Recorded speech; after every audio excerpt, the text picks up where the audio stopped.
Please, Sumit.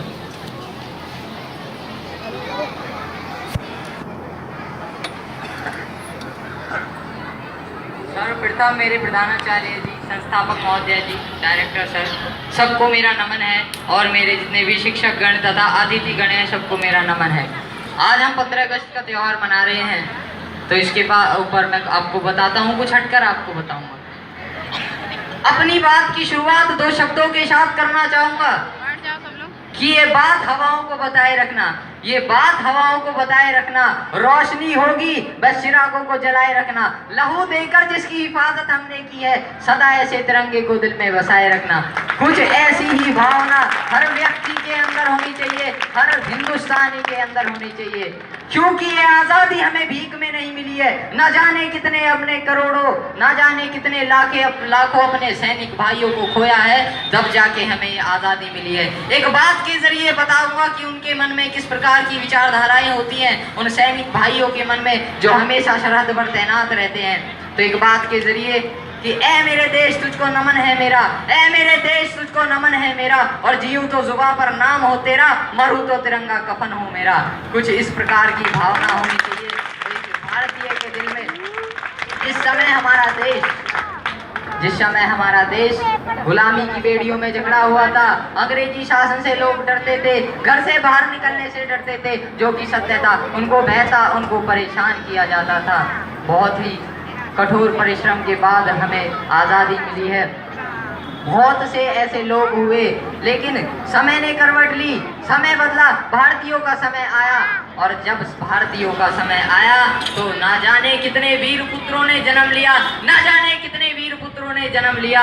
उनकी तारीफ के लिए मेरे पास शब्दों की कमी है, पर एक बात के जरिए जरूर बताऊंगा कि जब सुखदेव को फांसी दी जाने वाली थी, उनकी माँ जेल में जाती है और पूछती है, बेटे तू मुझे इतनी जल्द छोड़कर चला जाएगा, इतनी जल्द छोड़कर क्यों जाएगा, अभी तेरी आयु ही क्या है। आपको ये जानकर हैरानी होगी कि उनकी आयु मात्र 18 वर्ष लगभग थी जब उनको फांसी के घाट उतार दिया गया। तो उनकी माँ पूछती है, बेटा तू मुझे इतनी जल्द छोड़कर चला जाएगा।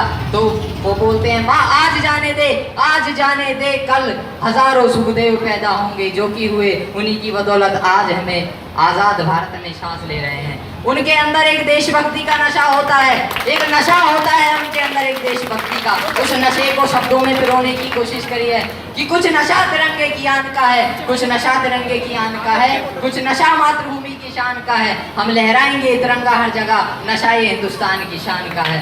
कुछ इस प्रकार का एक नशा होना चाहिए भारतीय के अंदर। और हम क्या करते हैं, हम युद्ध की बात करते हैं, ये नहीं सोचते कि युद्ध से कितना देश पीछे जाता है, पड़ोसी मुल्क से युद्ध हो ये चाहते हैं। एक बात के जरिए बता दिया कि जो कश्मीर में एक मासूम होता है, जिसके दिलों में सदा तिरंगा बसता है, पर उसको आतंकवाद के बीच में उसकी भावनाओं को चूर कर दिया जाता है। एक बात के जरिए बता दिया कि ये पेड़, ये पत्ते, ये शाखें भी परेशान हो जाए, ये पेड़, ये पत्ते, शाखें भी परेशान हो जाए, अगर परिंदे भी हिंदू और मुसलमान हो जाएं। न मस्जिद को जानते हैं, न शिवालों को जानते हैं, जो भूखे पेट होते हैं वो सिर्फ निवाले को जानते हैं। मेरा यही अंदाज जमाने को खलता है, मेरा यही अंदाज जमाने को खलता है कि मेरा चिराग हवा के साथ क्यों गलता है, कि मेरा चिराग हवा के साथ क्यों जलता है। कहता है सुमित है, कहता है सुमित है कि मेरे शहर में दंगा रहने दो, और लाल हरे में मत बांटो, मेरी छत पर तिरंगा रहने दो।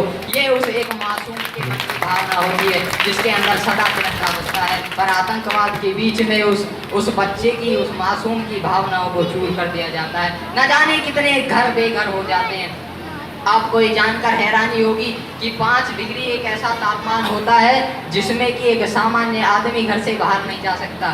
0 डिग्री पर पानी जम जाता है। और आपको जानकर हैरानी होगी 5 डिग्री एक ऐसा तापमान होता है जिसमें एक सामान्य आदमी बोल भी नहीं सकता, उसकी जबान लड़खड़ाने लगेगी। पर आप सोच सकते हैं -10 डिग्री का हाल, -18 डिग्री तक भी ये सैनिक, भारतीय सैनिक तैनात रहते हैं सरहद पर। ये बहुत ही गर्व करने वाली बात है। और आज हमारा देश साइंस एंड टेक्नोलॉजी के मामले में बहुत आगे जा रहा है। एक बात जरूर है भारत के ऊपर बताना चाहूँगा कि दुनिया के जितने भी देश हैं सब मंगल पर पहुंचे, पर अपनी पहली ही कोशिश पर कोई नहीं पहुंचा। एक भारत एक ऐसा देश है जो अपनी पहली ही कोशिश पर मंगल पर पहुंच गया। और उससे भी बड़ी गर्व करने वाली बात है कि जितना खर्च एक हॉलीवुड की मूवी बनाने में आता है, उससे भी कम खर्च के भीतर ये भारत मंगल की यात्रा करके भी आ गया। इससे बड़ी क्या बात हो सकती है। 133 करोड़ की आबादी, लगभग भारत की लगभग 133 करोड़ की आबादी है, लेकिन ये भारत इतना पीछे क्यों है। इस भारत की विचारधाराओं को बदलना होगा, युद्ध की भावनाओं को बदलना होगा।